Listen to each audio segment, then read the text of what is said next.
Hello everybody, welcome back to another video on my channel, and today we're doing another 90 Day Fiance Happily Ever After recap, so let's get into it. Kobe, Emily, and Emily's weirdly colored leg skin thing here all pile into the car to head to Kobe's game of handball. I didn't really know what handball is, and I still don't, but apparently Kobe was really good at it back in the day and made a lot of his friends in Cameroon by being this super MVP handball star. I can play with my left hand as I can play with my right hand. I was one of the best players around. Kobe's excited to play again. He gets to hang out with his friends and show everybody that good old Kobe, he hasn't lost his step.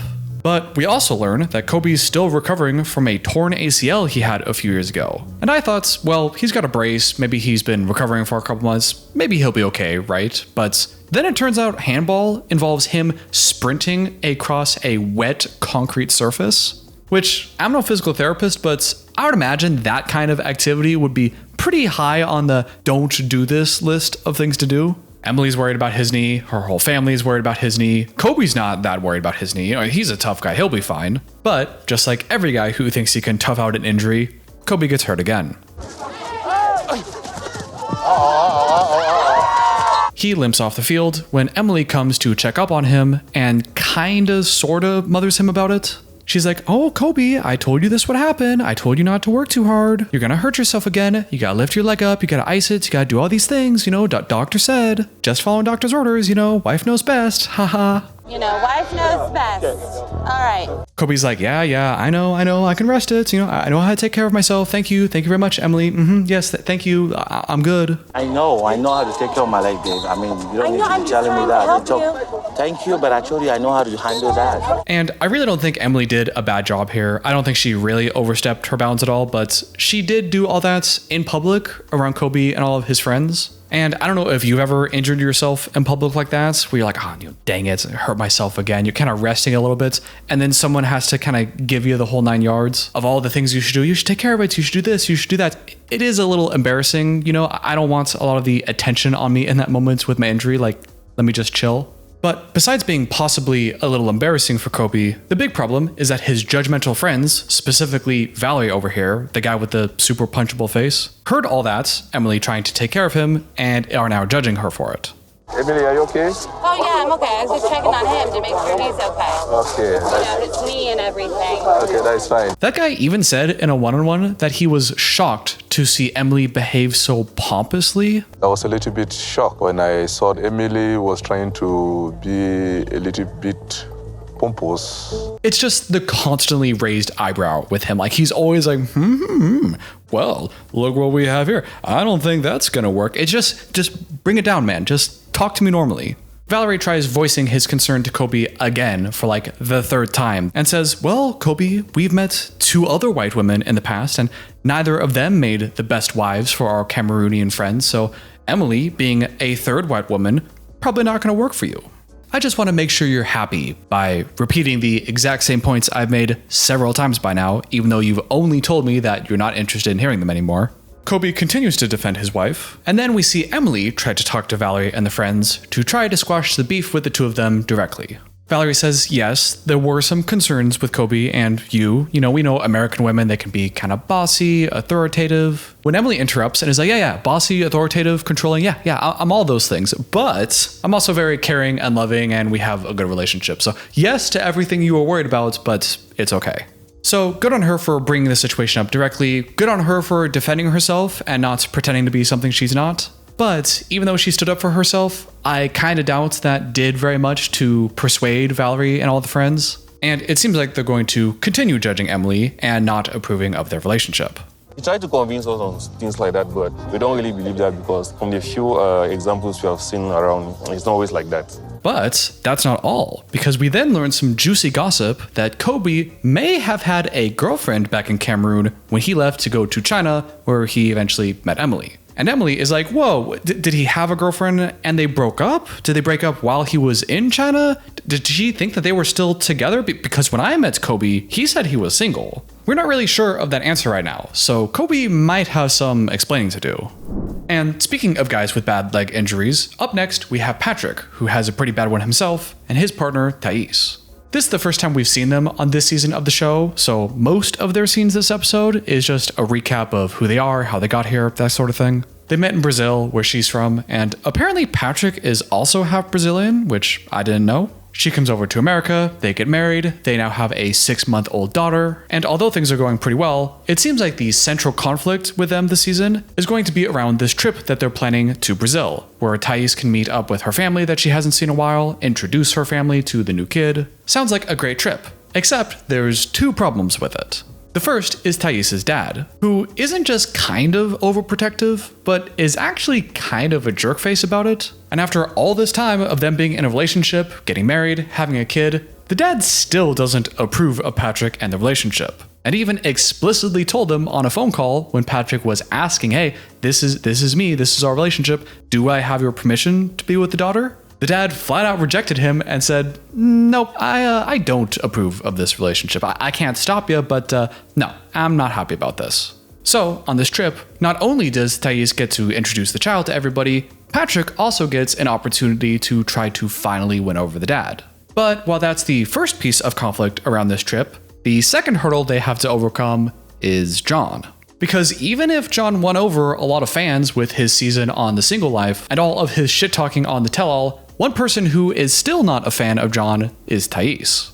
I can't really blame Thais either, because John was kind of a piece of shit back then. With the day drinking and the constantly inserting himself into their business. I mean, he was a roommate, he is going to be around, but I understand why Thais would not be that happy to be around John.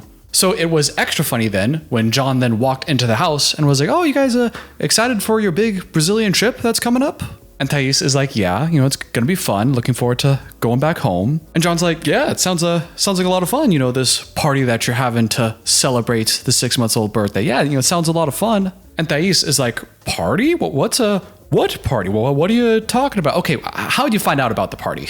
How do you know this? That's my brother. John's like, you, my brother, and my niece are going to Brazil. Of course, I know it's a party. Of course, Patrick would tell me. So him knowing isn't that weird, but what is weird is that he kinda, sorta, absolutely invites himself onto this trip. I like parties. And I've never been to Montes Claros before. So might be a good idea to check it out. Thais absolutely does not want John to come, which is understandable given their history. John is a disaster, and he being around my family, it could be a disaster. But even though he clearly invited himself on this trip and doesn't really have a good reason to go, I was surprised that Patrick was still defending him and insisting that he go. She's like, hey, this is kind of our trip. I'm going back to my country with my family. Why is John coming? And Patrick doesn't really have a good reason for it. He's just kind of saying, well, he's my brother and I care about my family. So if he wants to go, then, well, he should go. I mean, what's the worst that could happen? But although I don't think he has a particularly compelling reason for why Patrick should come, for why John should come, I think we as the audience all know why John is coming, and that's for TV. I don't think there's any other situation why John would randomly invite himself onto this trip, or if he just wanted to go to begin with, why Thais wouldn't have known this ahead of time. So this whole thing did seem a little manufactured, and that's the only reason why John is coming like this. But I'm okay with it. I think John is hilarious, so I'm looking forward to their scenes together at least. Gino and Jasmine are recovering from their fights they had last episode, which at this point, I kind of forgot what fights they actually had. I feel like every episode with them is just a cycle of a new fight, a new recovery, a new fight. They were together looking at pictures or something when Jasmine just got all sad and left. Jasmine is still feeling very guilty and conflicted about the whole kids thing, because she wants to stay in America, but she wants to have her kids, and she isn't really sure what's going on with that. And despite how bad she's been feeling about this whole thing, Gino has been stuck on the $5,000 lawyer fee that he doesn't want to pay. So he hasn't really been listening to Jasmine very well recently about how she's been feeling. She says that she's suffering, that she feels conflicted, and tries telling Gino that throughout this whole process, you haven't really been here for me. I've been feeling really bad about the kids thing, but you're just kind of stuck on the money thing, and I'm feeling pretty alone here. And because Jasmine is being nice and vulnerable about it, instead of just yelling and screaming at him, Gino feels pretty bad too, and the two of them reconnect, have some hugs, and decide on a course of action for this whole kids thing. Gino is going to start working on the paperwork right away, and they will actually hire a lawyer at the end of the process to double check everything. Well, he didn't say he will do it. Jasmine asked him if he was open to it, and he said, sure, I can do that. Sure, I can do that. The two of them go out to a fancy date at a nice Italian restaurant they're dressing up for, but to me kind of looks like a nice Olive Garden. Gino orders this lasagna kind of thing. Maybe it's a baked ziti or something. Looks pretty good. They do the Lady and the Tramp thing, and then Jasmine adds her tomato salad to the pasta. And what's that red sauce? It's like ketchup, but fancy. She said it's good and delicious, but kind of just looks like heartburn central to me. Then Jasmine starts telling Gino and us, the camera, how happy she is, how this is a great date. She just feels really connected to him, which I'm watching this and thinking, okay, what's it going to be this time? I know they're about to start yelling, but they actually avoid the yelling this time. Gino's still a little offended and hurt from some of the mean comments Jasmine made the other day at their cafe thing, when Jasmine told Gino that she did not think that he was ready to have a kid and that he be a bad dad. Jasmine apologizes for making the comment and acknowledges that just because she's mad and triggered in the moments doesn't mean she can just say whatever hurtful thing that she wants, but only kinda takes back the "you're not ready to be a dad" thing. She kinda seems to not really think that Gino would be cut out as a parent. And Jasmine keeps asking Gino, like, are you sure you want a kid? You know they're like a lot of effort, right? Are you sure you're up to the task? And Gino's like, yes, Jasmine, yes, I've said yes to that 1,000 times. I'm ready to have a kid, okay? Yes, I am. Rob and Sophie are trying to recover from their awkward encounter with Sophie's friend Callum, where Rob finds out that even though Sophie described Callum as just a male friend of hers, he found out that they actually used to date when they were like 15 or 16 or something, which really triggered Rob's insecurities and caused him to storm off. So now Sophie is trying to comfort him as they talk about it. Sophie tries to clarify that this was a long time ago, this was just kind of a kid thing, they didn't have any real feelings, they never said they loved each other. But Rob's kind of like, okay, that's not really the point. The point is that you said he was just a male friend, and now I just found out that that was a lie. So what's going on with that? You kind of lied to me, I don't know if I really trust you right now. She's like, well, the reason I didn't tell you is because this was 10 years ago. I didn't even think that this was an important detail. And he gets all bitter and is like, what? Am I not even allowed to have feelings? Like, come on, Sophie, leave me alone. I'm not allowed to have any feelings? I'm just supposed to accept everything? You are allowed to have feelings completely. Clearly not. Meanwhile, while the two of them are bickering about this, they have a shot of Callum and the other friends just kind of watching them have this argument.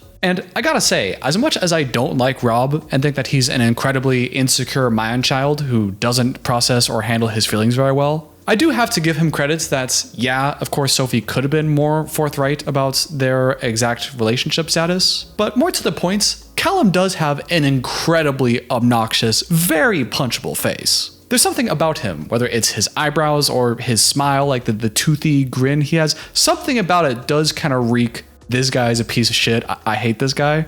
He just definitely does look like the guy that your girl used to date that is now like a rival to you and is a piece of shit that you have to fight eventually. She's like, I'm sorry, okay? I didn't know better. I'm sorry. He's like, you should have told me this shit earlier and I can't trust you. She's like, okay, I'm sorry again. What can I do to help Rob? And he's like, well, you could be real with me. Tell me the truth. And she's like, I did tell you the truth. I'm sorry. Meanwhile, cut back to the friends observing this, and the two girls look like they're a little concerned, like, ooh, this is getting kind of rough. Meanwhile, Callum is just like, yeah, look at them fight. Yeah, he's loving this. Then Callum thinks it's a good idea to walk into their fight to make sure that everything is okay, which I'm not really sure what his motivation really is in this situation. Maybe you can let me know what you think in the comments. Yeah, they're fighting, but it's not like it's gonna turn to violence or anything. I don't really know what Callum thinks, like why does he think his presence would help?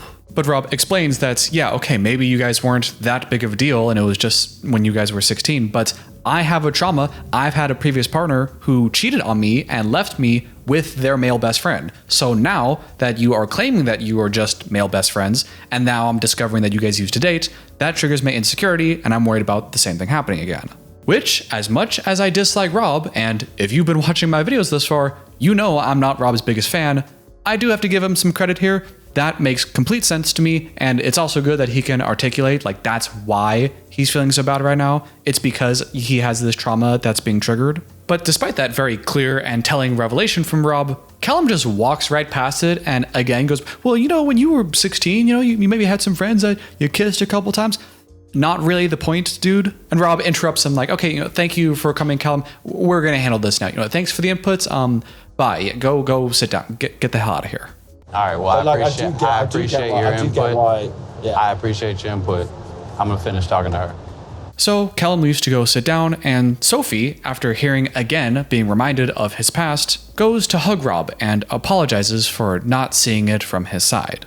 And I think, at least this small interaction here, was kind of a good scene. It's very relatable. I think we all in our relationships have these little things that might trigger us, and the other person doesn't really understand, like, why are we getting so mad at this thing? But then once you hear the explanation, like, oh, okay, well, yeah, to me it's little, but to them, I guess I could see why this would be so upsetting to them, and I didn't really think about it from their side. So, okay, that makes sense, and you hug. I think that's actually a pretty good example of how to handle it. But then Rob kind of has to just keep being a dick about it. Because she says sorry, and he's like, you're not sorry. You're just mad that it came out this way. You were just trying to lie to me and get a fast one by me, and you're just upset and sorry that I found out about your little lie. You're not really sorry. And get this one over on me. I wasn't trying to get anything over on you. Then Callum's dumb, punchable face shows up again on screen and is like, I think for Sophie, she needs to be with someone who's more confident in themselves and really knows themselves. Yeah, like me. But, if she said she wanted to date again, I definitely wouldn't say no. Shut up, dude. You're so punchable. Look at that face. Don't you just want to smack the smirk off of him? And Sophie tries again to comfort Rob, continue hugging him, saying she's sorry, but doesn't really work. Rob has had enough, and then he just leaves. The two of them meet up the next day to try to talk about what happened and reconcile things. And Rob quickly proves again why he's such an unlikable character on the show. When we see him describing the situation and saying that he's still really salty about what happened. I'm still salty as hell about last night. And then has the absolute nerve to say that Sophie needs to do something quickly right now if she wants to fix this relationship with me. So she really needs to do something very quickly to make it up to me if she thinks this relationship's gonna work. Like the total complete lack of any self-awareness from Rob to think that he has the right in the situation after she did this one little thing. Yes, maybe it wasn't the best. Maybe it was a bit of a lapse in judgment on her part. But for this one little thing, for Rob to then feel so justified that she has done everything wrong and she needs to make it up to him. After all of his bullshit and all night cheating and all that, she gets this one little thing wrong, and now he's like, oh, yep, see, she's really got to fix this. Why she really messed up there. But as it turns out, as pouty and annoying as Rob was being, Sophie actually did do something to help mend that wound and tried to kinda break off her friendship with Callum. Or at least said that she and him can't hang out as much as they used to because of her relationship with Rob.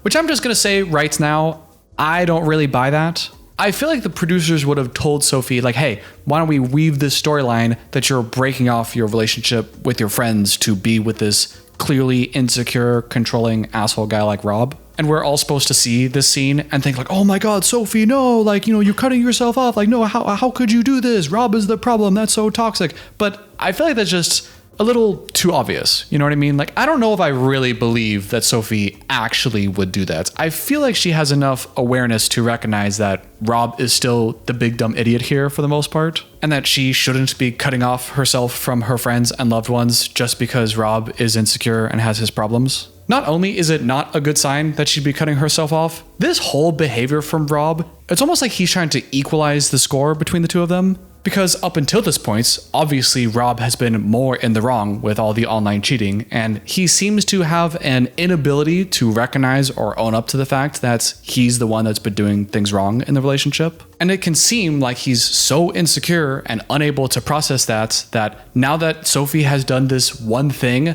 that was a bit of a lapse in judgment, that now he's taking that and absolutely running with it. Like, okay, yeah, I did all these other things, but you did this. See, you do all these bad things too, huh? I'm gonna so milk the hell out of this being a victim thing so that you can no longer be a victim. If I'm the victim, then I'm not the bad guy. So I'm gonna absolutely relish in every one of your tiny little mistakes and really rub your nose into it, because I just really can't handle the idea that I'm the one who's doing something wrong, and you might not actually like that, and you're the victim. But if I'm the victim, and I can overwhelm you with all that information about how much of a victim I am, then you can't really leave me, because then you're just an extra bad person. You know what I mean?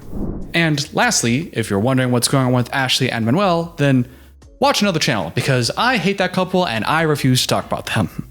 That's all I got for today's video. Let me know what you thought about any of these couples in the comments down below. And until next time, if you enjoyed this video and you enjoy my content, make sure to hit subscribe, hit the like button, hit the join button, ring the bell for notifications, and every comment helps the algorithm. Thank you, and I'll see you in the next one. Oh yeah, forgot to mention earlier, if you're curious about anything I had to say about Nicole and Mahmoud and their terrible fights, then I made a whole video about them earlier in the week that you can click here. Otherwise, check out my 90 Day Fiance playlist right here.